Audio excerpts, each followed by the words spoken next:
আসসালামু আলাইকুম রহমতুল্লাহি ওবারাকাতু। প্রিয় দর্শক শ্রোতা, যে যেখান থেকে আমার আজকের এই অনুষ্ঠান দেখতেছেন, সবাইকে আন্তরিক শুভেচ্ছা ও অভিনন্দন জানাচ্ছি। প্রিয় সম্মানিত শ্রোতা মণ্ডলী, আজকে আমি আপনাদের সম্মুখে এমন একটি দোয়া সম্পর্কে বলবো, যে দোয়াটা আমরা সবাই জানি, জানার পরেও কিন্তু আমরা এই দোয়া কি মর্তবা, কি ফজিলত, এই দোয়ার কি মর্যাদা, সেই সম্পর্কে আমরা অনেকেই অনবগত রয়েছি।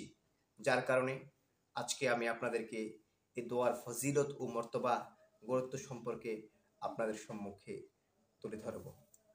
মুস্তাদরিকে হাকিমের মধ্যে আসছে, মুসা কারিমুল্লাহ তুর পাহাড়ে গিয়ে আল্লাহকে জিজ্ঞেস করেন, আল্লাহ, আমাকে এমন একটা ইসিম শিক্ষা দিন, যে ইসিমটি আমি পাঠ করলে আমি যা চাবো তাই তুমি আমাকে দান করে দিবা, এবং এই ইসিমটি খুবই মর্যাদাপূর্ণ, মর্তবাপূর্ণ।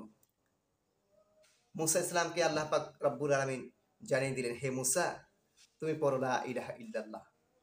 মুসা ইসলাম বলেন, আল্লাহ, এই ইসিম তো, এই কালিমা তো তুমি বহু নবী রাসূলকেই, সব নবী রাসূলকেই দিয়েছ। এই কালিমা তো সব নবী রাসূলের বেলায় ছিল। আমি চাচ্ছিলাম তোমার কাছে স্পেশাল কোনো কিছু, কোনো একটা নতুন কালিমা, স্পেশাল কোনো একটা আমল।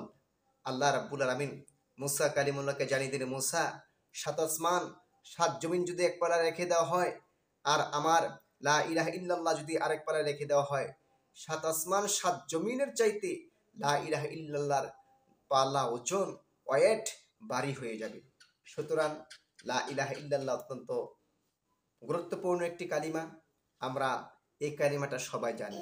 তা আমি আগেই বলছিলাম যে লা ইলাহা ইল্লাল্লাহ আল্লাহ পাকের, এটা একটা আল্লাহ পাকের, লা ইলাহা ইল্লাল্লাহ মানে আল্লাহ ছাড়া কোনো ইলাহা নেই, কোনো মাবুদ নাই, এটা স্বীকার করা অত্যন্ত গুরুত্বপূর্ণ।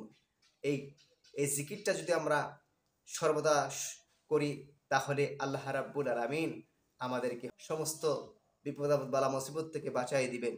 আল্লাহ রাব্বুল আলামিন তার আমাদের কলবের মধ্যে তার নামের জিকির জারি করে দিবেন। আল্লাহ রাব্বুল আলামিন আমাদের কলবের মধ্যে আল্লাহ রাব্বুল আলামিন প্রশান্তি সৃষ্টি করে দিবেন। এই জন্য আমরা এই লা ইলাহা ইল্লাল্লাহ জিকিরটা বেশি বেশি করব। যখনই সময় পাবো তখনই এই জিকিরটা বেশি বেশি করব। বিশেষ করে 5 ওয়াক্ত নামাজের পর এবং অন্য সময় আমরা এই জিকিরটা চেষ্টা করব বেশি বেশি আদায় করার জন্য। লা ইলাহা ইল্লাল্লাহ। প্রিয় সম্মানিত দর্শক শ্রোতা, এই লা ইলাহা ইল্লাল্লাহ যদি আমরা আমাদের সদা সর্বদা আমলে বাস্তবায়িত করি, তাহলে আমরা আমাদের আল্লাহর কাছে এই জিকির করে যা চাইবো, আল্লাহ রাব্বুল আলামিন তাই দিয়ে দিবেন। এই জন্য আমরা তো অনেকে এই বিভিন্ন ধরনের খুঁটিনাটি আমল খুঁজি, কিন্তু এই যে লা ইলাহা ইল্লাল্লাহ, এটা যে মর্তবা, এটা যে গুরুত্বপূর্ণ একটা আল্লাহ পাকের জিকির, এবং আল্লাহ পাকের নাম রয়েছে, আল্লাহ ছাড়া কোনো মাবুদ নাই, সেই জন্য এই জিকিরটা অত্যন্ত গুরুত্বপূর্ণ। এই জিকিরটা আমরা সদা সর্বদা আমল করব। আল্লাহ পাক যেন আমাদেরকে আমল করার তৌফিক দান করে।